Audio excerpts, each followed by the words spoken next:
नमस्कार, दिन भर की बड़ी खबरों में आपका स्वागत है। मैं हूं परवीन शेख। आज इस बुलेटिन में बात होगी 2 साल की सजा पर राहुल गांधी के एक्शन की। अंतर्राष्ट्रीय मंच से राहुल के समर्थन में उठती आवाजों की बात करेंगे। सीएम स्टालिन के नेतृत्व में विपक्ष की एकजुटता की, अपने बयान पर घिरे पीएम मोदी की, और साथ ही जानेंगे कैसे कर्नाटक में अपने दौरे को लेकर फंस गए पीएम मोदी, क्यों नीतीश कुमार पर फूटा अमित शाह का गुस्सा, और बुलेटिन के आखिर में बात होगी सरकारी नौकरियों में हो रही गड़बड़ी की। लेकिन तमाम बड़ी खबरों से पहले एक नजर सुर्खियों पर। पेगासस जैसा नया स्पाईवेयर खरीदने की तैयारी में मोदी सरकार। 986 करोड़ रुपए का है बजट। पेगासस को अमेरिका कर चुका है ब्लैकलिस्ट। भारत में भी है इस पर विवाद। सोशल मीडिया पर कांग्रेस और बीजेपी के बीच शुरू हुआ वीडियो वॉर। बीजेपी ने बनाई कांग्रेस फाइल्स। पहले एपिसोड में 4.82 लाख करोड़ के घोटालों का किया जिक्र। कांग्रेस नेता शशि थरूर का बड़ा बयान, बोले भारत जोड़ो यात्रा से घबराई बीजेपी, 2024 चुनाव में बहुमत हासिल नहीं कर पाएगी बीजेपी। भारतीय अंतरिक्ष अनुसंधान संगठन की एक और कामयाबी, reusable launch vehicle RLV, LX और ATR से किया संचालित। 2016 में हुई थी मिशन की शुरुआत।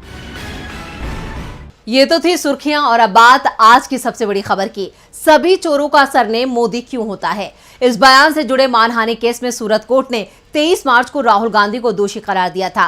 ठीक दूसरे दिन यानी 24 मार्च को राहुल की लोकसभा सदस्यता भी रद्द कर दी गई थी। 11 दिन बाद राहुल फैसले के खिलाफ सूरत के सेशन कोर्ट में याचिका लगाने वाले हैं। राहुल की लीगल टीम 3 अप्रैल को कोर्ट जाएगी। देखते हैं ये रिपोर्ट। राहुल गांधी मोदी सरनेम मानहानि मामले में अपनी 2 साल की सजा के खिलाफ 3 अप्रैल को सूरत कोर्ट में याचिका दाखिल कर सकते हैं।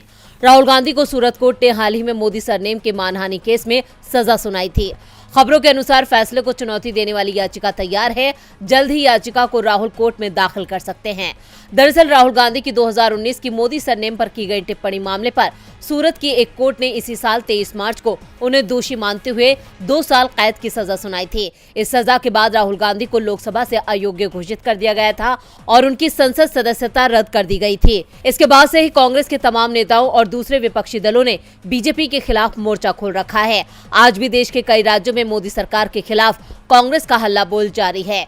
बीजेपी ने आरोप लगाया था कि राहुल गांधी की कानूनी टीम ने कोर्ट के आदेश को चुनौती देने के लिए पर्याप्त मुस्तैदी नहीं दिखाई, क्योंकि पार्टी कर्नाटक चुनाव से पहले इसे भुनाने का लक्ष्य बना रही थी। सवाल उठ रहे थे कि कांग्रेस नेता पवन खेड़ा की गिरफ्तारी पर तत्काल कार्रवाई हुई, लेकिन राहुल गांधी की सजा के बाद नहीं, जिस पर कांग्रेस महासचिव जयराम रमेश ने कहा था कि कानूनी टीम इस पर काम कर रही है। उन्होंने कहा था कि हम जानते हैं कि कहां और कब अपील करनी है, क्योंकि हमारे पास 30 दिनों का समय है। मानहानि के एक दूसरे मामले में पटना कोर्ट में राहुल गांधी को 12 अप्रैल को हाजिर होना है। आरोप है कि राहुल गांधी ने मोदी सरनेम वालों को चोर कह के अपमान किया था। आपको बता दें कि राहुल गांधी पर अलग अलग राज्यों में मानहानि के 5 मामले दर्ज हैं। इनमें से एक मामले में सूरत कोर्ट उन्हें 2 साल की सजा सुना चुका है। जिस तरह से अलग अलग राज्यों में राहुल के खिलाफ मामले दर्ज किए गए हैं, इससे साफ है कि बीजेपी राहुल गांधी से काफी डरी हुई है और उन्हें फंसाने के लिए ये हथकंडे अपना रही है। राहुल गांधी के साथ हुई नाइंसाफी पर सूरत की सेशन कोर्ट का क्या रुख रहता है, इस पर सबकी नजरें टिकी हैं। नजरें तो अंतर्राष्ट्रीय जगत की भी राहुल गांधी पर टिकी हुई हैं। राहुल की संसद सदस्यता रद्द होने पर अमेरिका और जर्मनी के बाद यूरोपीय यूनियन ने भी उनके समर्थन में बयान दिया है। तो क्या कहा है यूरोपीय यूनियन ने, देखते हैं ये रिपोर्ट। राहुल गांधी के मामले पर चर्चा सिर्फ देश में नहीं चल रही, बल्कि पूरी दुनिया इस मामले को देख रही है। और अब 27 यूरोपीय देशों के संग यूरोपीय यूनियन ने भी राहुल के मामले में चिंता जताई है। EU के विदेश मामलों के मुख्य प्रवक्ता पीटर स्टेनो ने कहा कि राहुल गांधी की संसद सदस्यता से बर्खास्तगी पर यूरोपीय यूनियन करीबी से नजर बनाए हुए है। ये मामला अभी भी अदालत में है। हम अदालत के फैसले का इंतजार करेंगे। साफ है यूरोपीय संघ की नजर भारत पर है। राहुल गांधी के मामले में वो कोर्ट की प्रक्रिया पर भी नजर बनाए हुए है। स्टेनो ने कहा कि स्वतंत्र बहस और मजबूत विपक्ष लोकतंत्र की जरूरत है। यही उन्हें जीवंत और विकसित करता है। इन सब में विपक्ष की भूमिका महत्वपूर्ण है। EU ने कहा कि न्यायिक स्वतंत्रता, अभिव्यक्ति की आजादी, कानून का शासन और मानवाधिकार की सुरक्षा जैसे मुद्दों पर हमारी नजर बनी रहती है। हम इन मुद्दों पर भारत के साथ संपर्क में हैं। इससे पहले जर्मनी के विदेश मंत्रालय ने कहा था कि राहुल गांधी के मामले की जांच निष्पक्षता से होनी चाहिए। हमें उम्मीद है कि कोर्ट उनकी सदस्यता जाने के मामले की सुनवाई मौलिक और लोकतांत्रिक मूल्यों को ध्यान में रखकर करेगी। जर्मनी ने कहा है कि मामला कोर्ट में है। जर्मनी से पहले अमेरिका ने भी इस मामले पर नजर रखने की बात कही थी। अमेरिकी सरकार के डिप्टी स्पोक्सपर्सन वेदांत पटेल ने कहा था, न्यायिक स्वतंत्रता और कानून के शासन के लिए सम्मान किसी भी देश में लोकतंत्र की बुनियाद है। अमेरिका की नजर राहुल गांधी वाले मामले पर है। विदेशों से राहुल के समर्थन में उठ रही आवाजों ने मोदी सरकार की मुश्किलें बढ़ा दी हैं। मुश्किलें तो तमिलनाडु के सीएम ने भी सरकार की बढ़ा दी हैं। लोकसभा चुनाव 2024 में अभी 1 साल का वक्त बचा है, लेकिन इसको लेकर तमिलनाडु के सीएम एम.के. स्टालिन ने बड़ा कदम उठाया है। स्टालिन ने 14 विपक्षी पार्टियों की मीटिंग बुलाई है, जिसमें ज्यादातर क्षेत्रीय पार्टियां हैं। हालांकि दावा किया जा रहा है कि इस मीटिंग में 20 दल शामिल हो सकते हैं। तो क्या है इस बैठक का एजेंडा, देखते हैं ये रिपोर्ट। दिल्ली में सोमवार को मजबूत विपक्षी गठबंधन की नींव पड़ेगी। DMK chief MK. स्टालिन ने विपक्षी दलों को साथ आने का न्योता दिया है और उनके न्योते को बीजेपी विरोधी सभी दलों ने स्वीकार भी कर लिया है। सबसे बड़ी बात, विपक्षी एकता में बाधा दिखाई दे रही 3 पार्टियां टीएमसी, बीआरएस और आप ने भी स्टालिन के न्योतों को स्वीकार कर लिया है। ये तीनों ही पार्टियां पीएम पद की दावेदारी कर रही थी, लेकिन अब उनके सुर थोड़े कमजोर पड़ते दिखाई दे रहे हैं। बैठक में राजस्थान के सीएम अशोक गहलोत, झारखंड के सीएम हेमंत सोरेन, बिहार के डिप्टी सीएम तेजस्वी यादव ने शामिल होने की जानकारी भी दे दी है। 20 पार्टियों के नेताओं की इस बैठक में शामिल होने की संभावना बताई जा रही है। बैठक में कुछ नेता ऑनलाइन भी जुड़ेंगे। बैठक एम.के. स्टालिन ने बुलाई है, इसलिए अध्यक्षीय भाषण भी वही देंगे। इससे पहले चेन्नई में स्टालिन के 70वें जन्मदिन पर हुए कार्यक्रम में कांग्रेस प्रमुख मल्लिकार्जुन खड़गे, जम्मू कश्मीर के पूर्व सीएम और नेशनल कॉन्फ्रेंस के अध्यक्ष फारूक अब्दुल्ला, सपा प्रमुख अखिलेश यादव शामिल हुए थे। विपक्षी बैठक को लेकर डीएमके सांसद पी. विल्सन ने कहा है कि यह बैठक पूरे भारत में सामाजिक न्याय आंदोलन को आगे ले जाने और हर किसी के लिए हर चीज के दृष्टिकोण को साकार करने के लिए है। दरअसल इस बार राहुल गांधी के मामले और अडानी हिंडनबर्ग केस के चलते मोदी सरकार के खिलाफ विपक्षी गठबंधन बनना शुरू हो गया है। संसद में रोज विपक्षी दलों की बैठक हो रही है और मोदी सरकार के खिलाफ रणनीति तैयार हो रही है। ऐसे में अब डीएमके चीफ स्टालिन की बैठक पर सभी की नजरें हैं। विपक्ष की बढ़ती ताकत से बीजेपी अभी से परेशानी में नजर आ रही है। परेशान तो पीएम मोदी भी नजर आ रहे हैं। पीएम मोदी ने भोपाल में कहा था कि उनकी छवि खराब करने के लिए सुपारी दी गई है। उनके इस बयान पर राज्यसभा सांसद कपिल सिब्बल से लेकर कांग्रेस अध्यक्ष मल्लिकार्जुन खड़गे ने पीएम को घेर लिया है। तो कैसे अपने ही बयान पर घिर गए पीएम मोदी, देखते हैं ये रिपोर्ट। भोपाल में पीएम मोदी के बयान पर अब विपक्ष ने ही उनकी घेराबंदी शुरू कर दी है। पीएम से सवाल किए जा रहे हैं कि आप घुमा फिरा कर ना कहें, सीधा उन लोगों के नाम बताएं जिन्होंने आपकी सुपारी ली है। इसमें कोई राजनीति नहीं है, क्योंकि आप बीजेपी के नहीं, देश के पीएम हैं। दरअसल पीएम मोदी ने भोपाल में कहा था कि कुछ लोगों ने मेरी छवि को धूमिल करने की सुपारी ली हुई है। इनमें से कुछ लोग देश में हैं तो कुछ देश के बाहर हैं। पीएम मोदी के इस बयान पर पलटवार करते हुए कांग्रेस अध्यक्ष मल्लिकार्जुन खड़गे ने एक फोटो ट्वीट करते हुए लिखा है, आपने तो जनता की जेब काटने की सुपारी ली है। जो फोटो खड़गे ने पोस्ट किया है उसमें 384 दवाइयों और 1000 फार्मूलेशन के दाम में 11% बढ़ोतरी की बात कही गई है और लिखा है कि दवाइयों पर भाजपा की महंगाई गोली।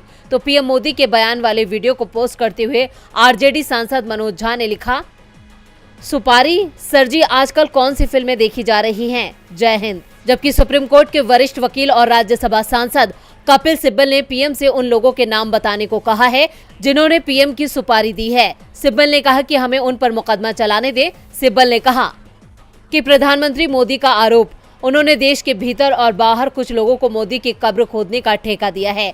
कृपया हमें इन लोगों, संस्थानों या देशों के नाम बताइए। ये कोई सरकारी रहस्य नहीं हो सकता। हमें उन पर मुकदमा चलाने दीजिए। अब विपक्ष ने पीएम मोदी को उनके बयान पर ही घेर लिया है, जिसके बाद से बीजेपी नेताओं ने चुप्पी साध ली है और विपक्ष के सवालों के जवाब नहीं दे रहे हैं। पीएम मोदी का अपना ही बयान उनके लिए चुनौती बनता जा रहा है। चुनौतियां तो कर्नाटक में भी कांग्रेस ने पीएम मोदी के सामने पेश कर दी हैं। कर्नाटक में चुनावी बिगुल बज चुका है। चुनावों की तारीखों का ऐलान हो चुका है। सभी राजनीतिक दल अपनी अपनी जीत का दावा कर रहे हैं। कांग्रेस हो, जेडीएस हो या बीजेपी हो, सभी उम्मीदवार चुनाव जीतने के लिए प्रचार में जोर शोर से जुट गए हैं। इस बीच कांग्रेस नेता ने पीएम मोदी को लेकर कई सवाल उठाए हैं। तो क्या कहा है कांग्रेस नेता ने, देखते हैं ये रिपोर्ट। कर्नाटक में 9 अप्रैल का दिन काफी अहम है। 9 अप्रैल को कर्नाटक में राहुल गांधी का सत्यमेव जयते कार्यक्रम होने वाला है और उसी दिन पीएम भी कर्नाटक दौरे पर हैं। पीएम मोदी के दौरे पर कांग्रेस नेता सिद्धारमैया ने सवाल उठाए हैं। सिद्धारमैया का दावा है कि आचार संहिता पीएम, मुख्यमंत्री, मंत्रियों या विधायकों की परवाह किए बिना सभी के लिए एक समान रूप से लागू होती है। उन्होंने ये भी सवाल किया है कि क्या पीएम मोदी ने चुनावी राज्य का दौरा करने से पहले चुनाव आयोग की अनुमति ली है, जहां आचार संहिता लग गई है। उन्होंने पूछा, क्या चुनाव आयोग ने पीएम मोदी को अनुमति दी है? अगर वो चुनाव आयोग की अनुमति के बिना आते हैं तो इसका मतलब है कि वो आचार संहिता का उल्लंघन कर रहे हैं। प्रधानमंत्री, मुख्यमंत्री, मंत्रियों, विधायकों के लिए आचार संहिता के नियम अलग नहीं है। आचार संहिता सब पर लागू होती है। यहाँ आने के लिए उन्हें चुनाव आयोग की अनुमति लेनी होगी। आपको बता दें कि पीएम मोदी 9 अप्रैल को प्रोजेक्ट टाइगर के 50 साल पूरा होने पर कर्नाटक आ रहे हैं। अपने चुनावी दौरे के दौरान पीएम के बांदीपुरा टाइगर रिजर्व में सरकारी यात्रा पर जाने को लेकर सवाल उठ रहे हैं। खबरों की माने तो पीएम मोदी टाइगर प्रोजेक्ट के 50 साल पूरा होने के मौके पर मैसूर और चामराजनगर जिलों में आयोजित होने वाले 3 दिवसीय मेगा इवेंट की शुरुआत करेंगे। वो हालिया बाघ जनगणना रिपोर्ट, बाघ संरक्षण के लिए सरकार के विजन को भी जारी करेंगे और इस मौके पर एक सिक्का भी जारी करेंगे। दरअसल सिद्धारमैया की आपत्ति इसी दौरे को लेकर है। हालांकि सूत्रों की माने तो पीएम के दौरे को लेकर अभी जगहों को फाइनल नहीं किया गया है। गौरतलब है कि पीएम मोदी चुनाव की घोषणा और आदर्श आचार संहिता लागू होने के बाद राज्य में आ रहे हैं। अब देखना होगा कि पीएम मोदी चुनाव आयोग की इजाजत लेते हैं या नहीं, लेकिन कांग्रेस ने इस बार पीएम मोदी की घेराबंदी कर दी है। विपक्षी दलों की एकजुटता से बीजेपी बैकफुट पर है, तो वहीं बिहार में भी महागठबंधन के सामने बीजेपी बैकफुट पर है। बिहार में नीतीश कुमार को अपने पाले में लाने की बीजेपी लगातार कोशिशों में जुटी थी, लेकिन नीतीश कुमार लगातार मैसेज दे रहे हैं कि वो इस बार बीजेपी में वापस लौटकर नहीं जाएंगे। और इसे लेकर अब गृह मंत्री अमित शाह ने जो कहा, उससे साफ हो गया है कि बिहार में बीजेपी को इस बार मजबूत सहयोगी नहीं मिलेगा। नीतीश कुमार का हाल ही में एक वीडियो वायरल हुआ था। 3.5 मिनट के इस वीडियो में नीतीश कुमार ने 10 बार कहा था कि हम कांग्रेस के न्योते का इंतजार कर रहे हैं। साफ है, नीतीश कुमार कांग्रेस के गठबंधन में ही लोकसभा चुनाव लड़ने की तैयारी में है, जबकि बीजेपी की ओर से लगातार कोशिश चल रही थी कि नीतीश कुमार को एनडीए में फिर से शामिल कराया जाए। 3 महीने से तो बीजेपी के हर दिग्गज नेता ने नीतीश कुमार से फोन पर बात की, लेकिन नीतीश कुमार ने हर बार बता दिया कि कब पीएम का फोन आया और कब गृह मंत्री का, जिसके बाद साफ हो गया कि बीजेपी का प्लान फेल हो चुका है। और आज जब गृह मंत्री अमित शाह बिहार के नवादा पहुंचे तो उनकी जुबान पर भी नीतीश कुमार का ही नाम बना रहा। अमित शाह ने कहा कि मैं बिहार की जनता को स्पष्ट करना चाहता हूं कि चुनाव परिणामों के बाद भी नीतीश कुमार के लिए बीजेपी के दरवाजे बंद रहेंगे, हमेशा के लिए बंद रहेंगे। अमित शाह ने नीतीश कुमार से सवाल किया कि आपने अपने जीवन में कई पार्टियां बदली हैं, कई लोगों को धोखा दिया है, लेकिन जिस यूपीए में लालू के साथ आप गए हैं उसने बिहार को क्या दिया? गृह मंत्री ने कहा कि नीतीश कुमार ने सत्ता के लिए लालू प्रसाद यादव से गठबंधन कर लिया, लेकिन हमारी कोई मजबूरी नहीं है। जन जन के बीच जाएंगे और लोगों की समस्याएं सुलझाएंगे। मैंने ऐसी स्वार्थी सरकार नहीं देखी जो सत्ता के लालच में सिर्फ अपने बारे में सोचे। अमित शाह ने चुन चुन कर नीतीश कुमार पर निशाना साधा, जबकि तेजस्वी और लालू को नीतीश से सावधान रहने को कहा। शाह के बयान से साफ है कि बीजेपी की नीतीश कुमार को लेकर जो उम्मीदें थी वो पूरी तरह से टूट चुकी हैं। और बुलेटिन के आखिर में बात सरकारी नौकरियों में हो रही गड़बड़ी की। देश में अक्सर ये सवाल उठाए जाते हैं कि आखिर सरकारी पदों पर भर्ती क्यों नहीं होती। इन सवालों के बीच सीआईसी ने आउटसोर्स कर्मचारियों की भर्ती की। इसे लेकर संसदीय समिति ने नाराजगी जाहिर की है, साथ ही जवाब तलब किया है। वहीं भर्ती को लेकर सीआईसी ने भी अपनी बात रखी है। क्या है पूरी खबर, देखते हैं ये रिपोर्ट। क्या केंद्रीय सूचना आयोग में भर्ती में हो रही है धांधली? क्या भर्ती प्रक्रिया में हो रही है छेड़छाड़?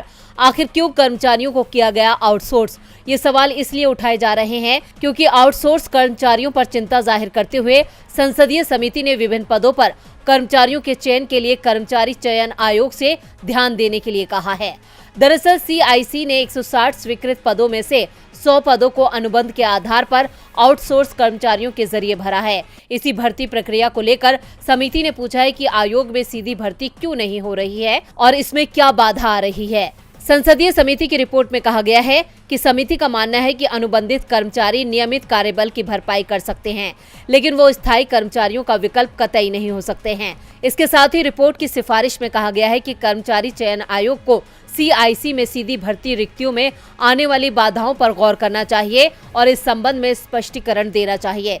समिति ने यह भी कहा कि सूचना के अधिकार के अधिनियम की धारा 25 के अनुसार सार्वजनिक प्राधिकरणों की तरह सीआईसी को भी तिमाही रिटर्न जमा करने की वैधानिक आवश्यकता है। इसके साथ ही संसदीय समिति ने यह भी कहा कि सीआईसी अपने वैधानिक दायित्वों को पूरा नहीं कर रहा है, इसलिए सिफारिश की जाती है कि सीआईसी सभी मंत्रालयों और स्वतंत्रता विभागों पर सूचना के अधिकार के तहत जानकारी देने के वैधानिक नियम का 100% अनुपालन सुनिश्चित कराने के लिए दबाव डाले। वहीं इस पर जवाब देते हुए सीआईसी ने बताया कि वो उपयुक्त उम्मीदवारों की कमी के कारण आयोग में रिक्त सभी पदों को भरने में सक्षम नहीं है। अब सीआईसी ने तो जवाब दे दिया, लेकिन सवाल उठता है कि क्या लोग सक्षम नहीं हैं या फिर ये वाकई गड़बड़ी है। तो आज इस बुलेटिन में बस इतना ही। देखते रहिए डीबी लाइव। नमस्कार।